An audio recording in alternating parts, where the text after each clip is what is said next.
श्री स्वामी समर्थ. जय गजानन. लवकरच आता चातुर्मासाला सुरुवात होणार आहे. आजच्या व्हिडिओत आपण जाणून घेणार आहोत चातुर्मास 2026 कधीपासून सुरू होत आहे, चातुर्मास कधी सुरू होणार आहे, चातुर्मासाचे धार्मिक महत्त्व काय आहे, या काळात कोणते नियम पाळावेत, काय करावे आणि कोणत्या गोष्टी टाळाव्यात. म्हणून हा व्हिडिओ प्लीज शेवटपर्यंत नक्की पहा. सगळ्यात पहिले चातुर्मास म्हणजे काय. चातुर्मास म्हणजे 4 महिन्यांचा अत्यंत पवित्र कालावधी.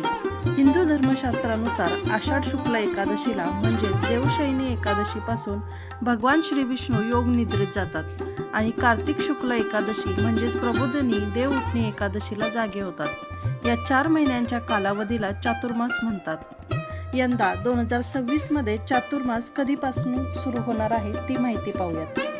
सन 2026 मध्ये चातुर्मास शनिवार 25 जुलै 2026 रोजी देवशयनी आषाढी एकादशीपासून सुरू होणार आहे आणि 20 नोव्हेंबर 2026 रोजी देव उठणी प्रबोधिनी एकादशीला चातुर्मासाची समाप्ती होणार आहे. चातुर्मासात शुभ कार्य का होत नाही त्याची माहिती पाहूयात. या काळात भगवान विष्णू योग निद्रेत असल्यामुळे विवाह, गृहप्रवेश, मुंज, नवीन व्यवसायाची सुरुवात यांसारख्या अनेक मांगलिक कार्य पारंपरिकरित्या टाळली जातात. या कालावधीत भक्तांनी जप, तप, दान, व्रत आणि भक्तीवर भर द्यावा असे शास्त्र सांगते. चातुर्मासात काय करावे. दररोज भगवान विष्णू, श्रीकृष्ण किंवा श्री विठ्ठल यांची पूजा करावी. तुळशीची रोज पूजा करावी. विष्णू सहस्त्रनाम, भगवद्गीता, रामरक्षा, हरिपाठ यांचे पठण करावे. एकादशीचे व्रत पाळावे. सात्विक आहार घ्यावा.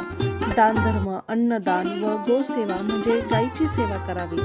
संत साहित्य आणि धार्मिक ग्रंथांचं वाचन करावं. चातुर्मासामध्ये काय टाळलं पाहिजे. राग, मत्सर, खोटे बोलणे, अनावश्यक वादविवाद, धार्मिक परंपरेनुसार विवाह व इतर मांगलिक कार्य ही टाळली पाहिजेत. आता या 4 महिन्यांचं विशेष महत्त्व काय ते आपण पाहूयात. चातुर्मासामधील 4 महिन्यापैकी पहिला महिना येतो तो म्हणजे श्रावण. श्रावणामध्ये आपल्या सगळ्यांनाच माहिती आहे नागपंचमी असते, रक्षाबंधन सुद्धा याच महिन्यामध्ये येते. त्यानंतर या महिन्यात भगवान शिवांची उपासना करतात. त्यामुळे श्रावण महिन्यामध्ये भगवान शिवांची जेवढी उपासना करता येईल तेवढी भगवान शिवाची उपासना केली पाहिजे. त्यानंतर येतो तो भाद्रपद महिना.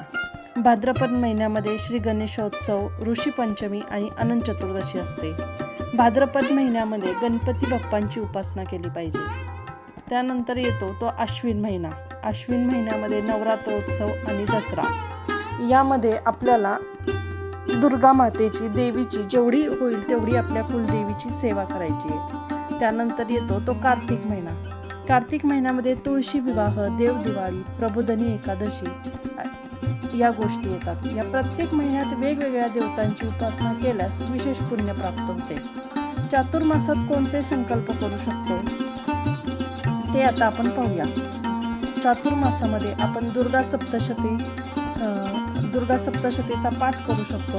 रोज 1 माळ ओम नमो भगवते वासुदेवाय या नावाचा जप करू शकतो.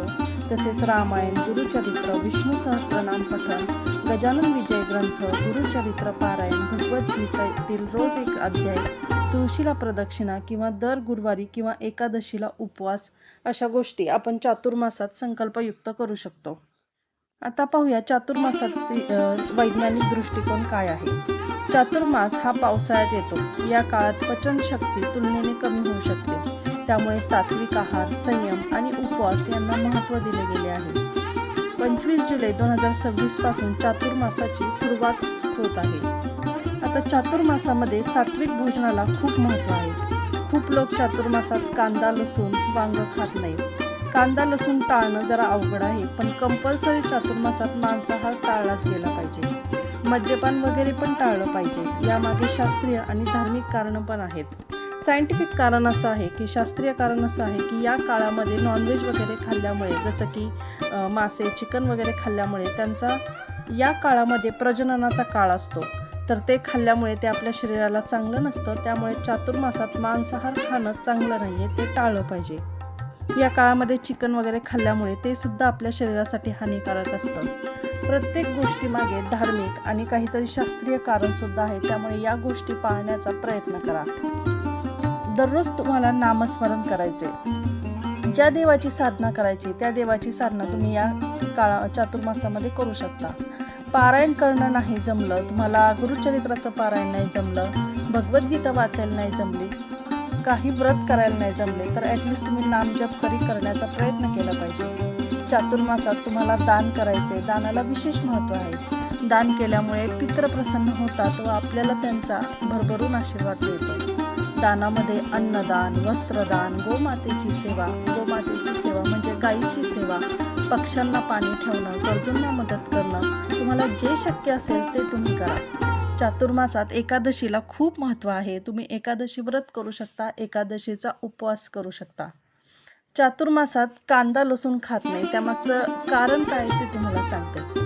कांदा लसणाच्या अंगी असलेल्या गुणांमुळे त्यांचा त्याग करायला सांगितलं जातं.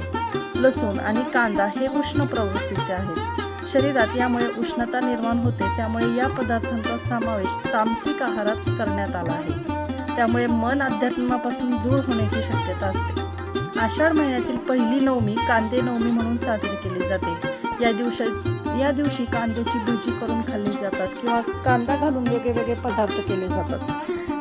कांद्याचा भरपूर प्रमाणात वापर केला जातो. नंतर कांदा खाऊ नये यासाठी आधी ही सोय अशा पद्धतीने ही पद्धत चालू आहे. तर 25 जुलै 2026 पासून चातुर्मासाची सुरुवात होत आहे. हा काळ आत्मशुद्धी, भक्ती, जप, तप, सदाचारासाठी शुभ मानला जातो. या 4 महिन्यात श्रद्धेने केलेली उपासना ही खूप विशेष फलदायी मानली जाते. तर आजच्या व्हिडिओमध्ये एवढंच. आजच्या व्हिडिओत चातुर्मास 2026 विषयी पूर्ण माहिती देण्याचा प्रयत्न केला आहे. व्हिडिओ कसा वाटला मला नक्की सांगा. व्हिडिओ आवडल्यास चॅनलला लाईक करा आणि चॅनलवर नवीन असाल तर चॅनलला सबस्क्राईब करा. धन्यवाद. श्री स्वामी समर्थ. गणगण गणात होते. जय गजानन.